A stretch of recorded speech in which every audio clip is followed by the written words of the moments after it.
Papá, papá, quiero ser como el Banco de Santander. Sí, suena a risa, ¿verdad?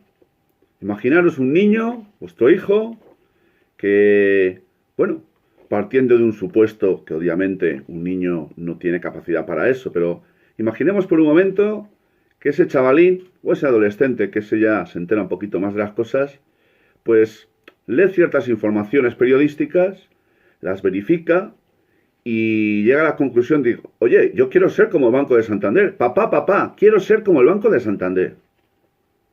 Claro, os estáis preguntando, bueno, ¿y, y por qué ese nene le pide a su progenitor, a su padre, con tanta vehemencia, pues que quiere ser como el Banco de Santander? Bueno, pues amigos, voy a tratar de explicaros en los próximos minutos por qué este supuesto, que es un supuesto obviamente eh, inventado, es un supuesto metafórico, esto del niño que le pide a su papá ser como el primer Banco de España.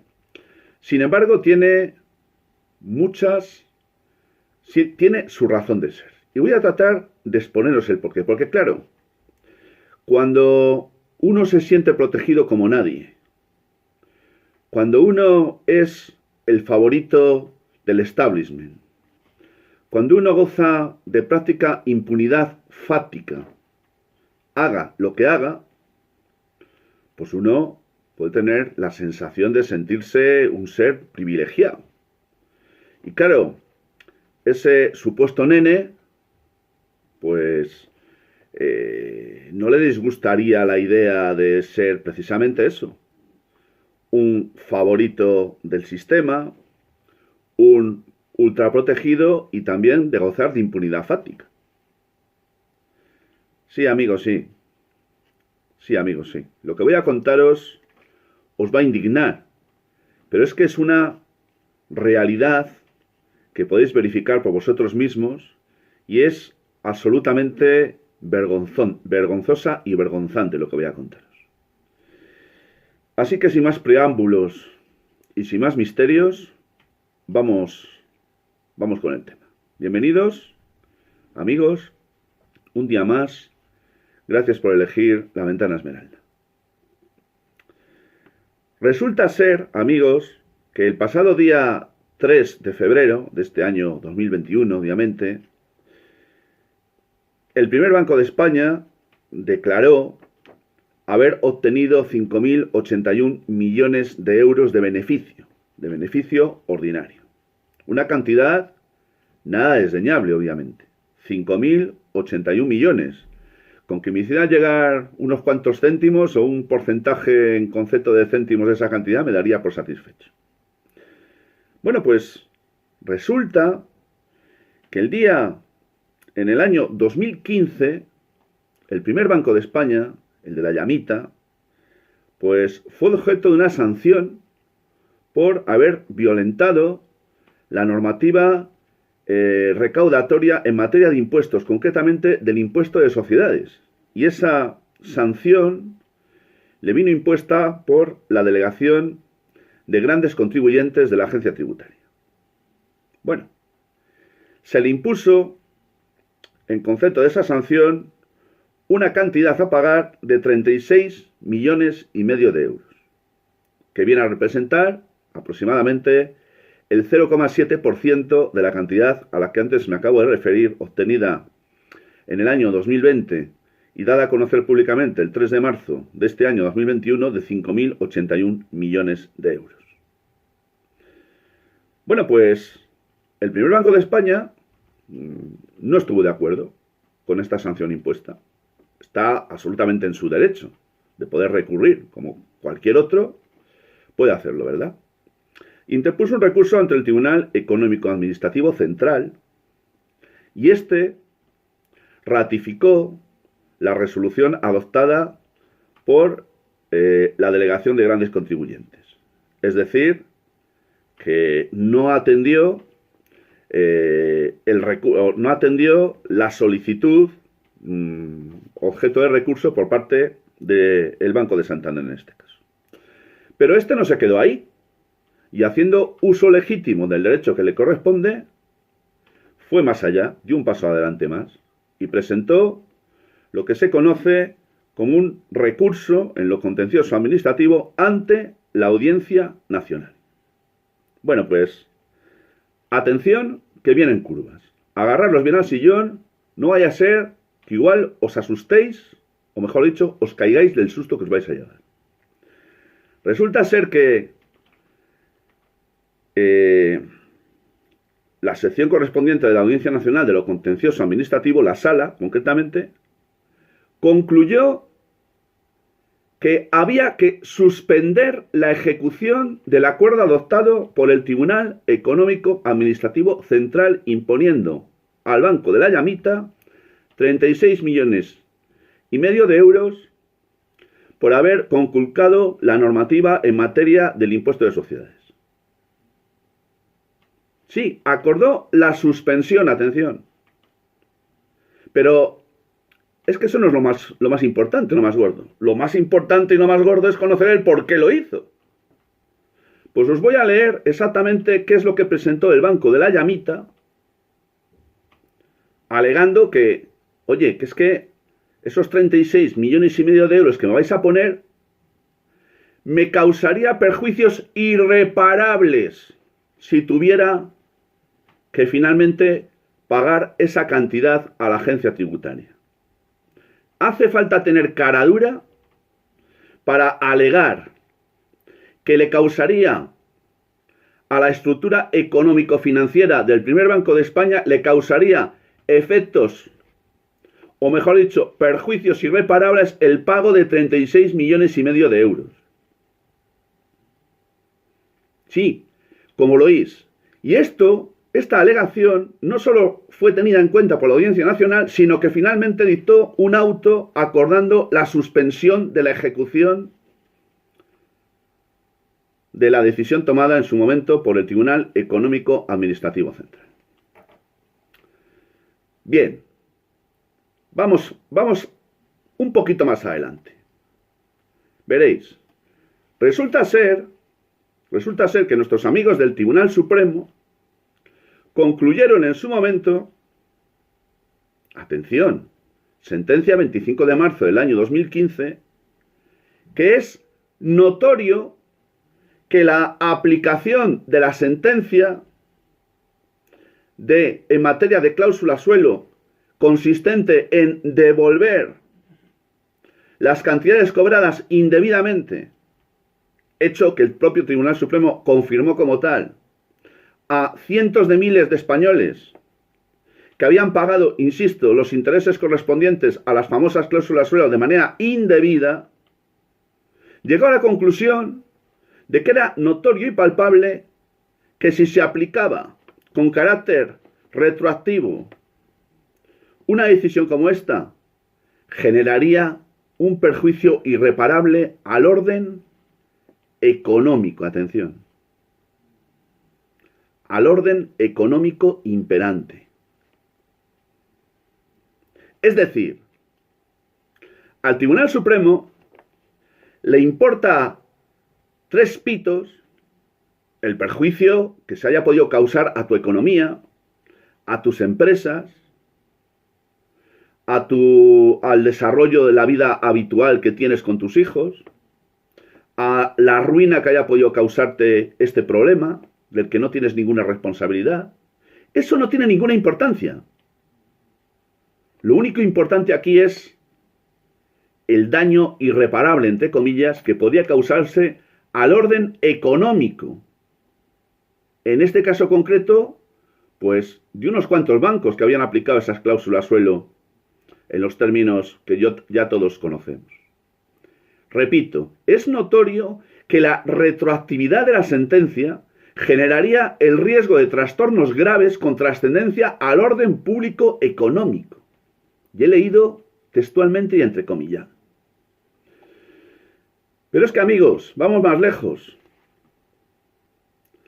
Es que resulta que siguen diciendo la afectación al orden económico no nace de la suma de devolver por una persona, en un procedimiento singular, por ejemplo, el que tú hubieras podido incoar, sino que resulta de la posible cantidad de miles de procedimientos tramitados y en tramitación con análogo objeto. Es decir, que cuando se produce una estafa masiva como ha sido esto, y resulta ser que los supuestamente afectados o estafados, como es o son muchos de los casos de los que me estáis escuchando, seáis muchos, pues resulta ser que si ejercéis vuestro derecho a exigir que se os devuelva lo que es vuestro, eso no tiene lugar en este país, en este estado de desecho en el que vivimos. ¿Por qué? Sencillamente porque el orden público económico se podría haber alterado. No importa la de miles y miles de familias o economías de las familias que se hayan podido ir al garete como consecuencia de esta bochornosa actuación de la banca, siempre protegida institucionalmente y siempre protegida por sus amigos del Tribunal Supremo. Pero es que voy a ir un poco más lejos, porque a mí me gusta el Tribunal de Justicia de la Unión Europea. Le ha pintado la cara en no pocas ocasiones al Estado español, y también en materia, sobre todo, de cláusulas abusivas. Pero claro, es que el Tribunal de Justicia, aplicando, dice exactamente, y voy a volver a leer textualmente, dice que en virtud de la sentencia de 21 de marzo del año 2013, el Tribunal de Justicia de la Unión Europea, aplicando el principio general de seguridad jurídica, inherente al ordenamiento jurídico de la Unión y también consagrado en nuestra Constitución, pues dice que podría haberse inducido a limitar la posibilidad de que los interesados, en base a ese principio de seguridad jurídica, invoquen, leo textualmente, una disposición por él mismo interpretada con el fin de cuestionar relaciones jurídicas, establecidas de buena fe. Para poder decidir dicha limitación, es necesario que concurran dos criterios esenciales, aparte del principio de la seguridad jurídica, como son el de la buena fe y de que pudiera haber riesgo de trastornos graves para el orden público económico. Claro, señores del Tribunal de la Unión de Justicia de la Unión Europea, ¿se puede hablar de buena fe en el caso de la banca? De temas como los que estamos hablando, que han apelado siempre a ese orden público económico en materias como la cláusula suelo. Es verdad que lo han hecho de una manera indirecta. También del IRPH, sobre todo el Tribunal Supremo. Y ya no hablemos de la vergonzosa sentencia dictada. Bueno, aquello ya es que no hay casi ni calificativos posibles para cuando, bueno, pues dictaron 70 sentencias en 3 días, a cual más ridícula, para concluir que el impuesto sobre los actos jurídicos documentados lo tendríamos que pagar nosotros y no ellos. Bueno, pues se les llena la boca con eso de que no se puede aplicar la retroactividad, es decir, no se puede aplicar la ley y la justicia para resarcir a la gente, a las muchas gentes que se han visto perjudicadas por el caprichoso actuar, y digo caprichoso por no decir otra cosa más fuerte, de no pocos bancos en materias como las que me acabo de referir. Eso no importa el perjuicio que se te pueda causar a ti. El único perjuicio que importa, que no se cause, es el que se le pudiera infligir a una entidad financiera o a varias. Claro, ¿os imagináis vosotros por un momento que fuerais a la agencia tributaria y le dijerais, oye, mira, que es que me has puesto una sanción, pero es que yo no te la puedo pagar porque es que me causaría un perjuicio económico terrible a la economía doméstica de mi familia? ¿Os imagináis esa posibilidad? ¿Qué creéis que os iban a responder el funcionario de turno de la agencia tributaria? ¿Qué creéis que le van a responder a aquel empresario o autónomo que han tenido, por lo que sea, un descuido y, bueno, pues les van a poner un recargo de la madre que lo parió en el pago de sus correspondientes compromisos? Y alegasen esto, ¿qué creéis que le iban a decir? En fin, amigos, pero es que lo del Banco de la Llamita es que no viene de ahora. Es que el Banco de la Llamita tiene muchas gordas detrás. En el año 2006, atención, el juzgado de primera instancia número 19 de Madrid dictó una resolución acordando, o mejor dicho, imponiendo un embargo al Banco de la Llamita por un total de 80 millones de euros, que bueno, en la sentencia que luego en el embargo se declararon, o mejor dicho, se impusieron que fueran 101 millones. ¿Sabéis lo que pasó? Y estoy hablando del año 2006. Había otro gobierno, las cosas eran distintas, pero al Banco de la Llamita le da igual todo eso. Parece inmune a cualquier cambio político. Da igual, es como si estuviera casado con todos. Bien, pues ¿sabéis lo que pasó? Habéis acertado. El juez correspondiente acordó la paralización de dicho embargo, y dicho embargo no se ejecutó en ningún caso. Año 2006. Pero es que en el año 2014, pues se produjo un escándalo mayúsculo también en este país, también teniendo como protagonista al Banco de la Llamita, y es que un juez, el señor Pedraz, aquel guapito con el pelo largo para atrás, ¿verdad? Muy peinadito él, pues tuvo que llevar un caso en la Audiencia Nacional sobre un posible delito continuado de blanqueo de capitales previsto y tipificado en el artículo 301 del Código Penal español.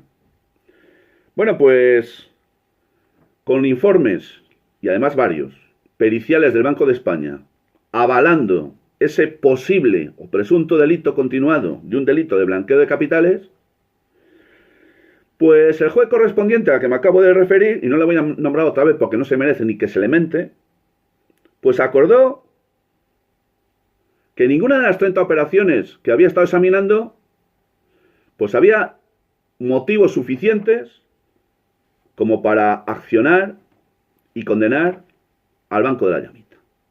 ¿Y qué ocurrió con el Banco de la Llamita? Pues que una vez más devino inmune o impune, o las dos cosas.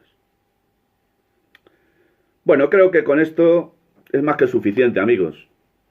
Concluyo con lo más importante de todo. ¿Y si nos pusiéramos de acuerdo todos los españoles, que hubiéramos sido sancionados, o que lo estemos siendo, o que lo vayamos a ser, por la agencia tributaria o por cualquier otro organismo público, la Dirección General de Tráfico, cualquiera, y le vamos y le alegamos que es que no nos apliquen la sanción, que es que si lo hacen se va a producir un perjuicio irreparable a nuestro patrimonio, que nuestra vida familiar no va a poder desarrollarse de una manera normal. Hagámoslo. Igual la Audiencia Nacional, con este auto que acaba de dictar, pues nos ha dado un argumento muy fundamentado para que podamos esgrimirlo en lo sucesivo cualquiera de nosotros cuando nos consideremos víctimas de una sanción. No entro ya si es justa o no es justa, simplemente que como podemos alegar que como nos causaría un daño irreparable a nuestra economía doméstica, pues pedimos que no se nos ponga, que se paralice o simplemente que se olviden de ella. ¿Qué os parece, amigos? ¿Qué os parece lo que os he contado? ¿Entendéis ahora por qué ese niño le podía pedir a su papá: papá, quiero ser como el Banco de Santander? Papá, quiero ser como el Banco de Santander. Y su papá, pues haría lo posible porque su hijo, efectivamente, gozase de las prebendas, de los privilegios, de la inmunidad, de la protección, y vete tú a saber de cuántas más cosas. Sí, amigos, sí. Y os lo dice alguien que trabajó en el Banco de la Llamita allá por los años 1991 a 1997. Gracias por la atención que me habéis prestado. Si queréis suscribiros, seréis muy bienvenidos. Si os ha gustado el vídeo, no solo os pediría que le dierais un like, sino que además, pues, lo compartierais masivamente. Y sin más, ya hasta muy pronto, amigos. Os envío, como siempre, mi saludo fraternal de salud y libertad.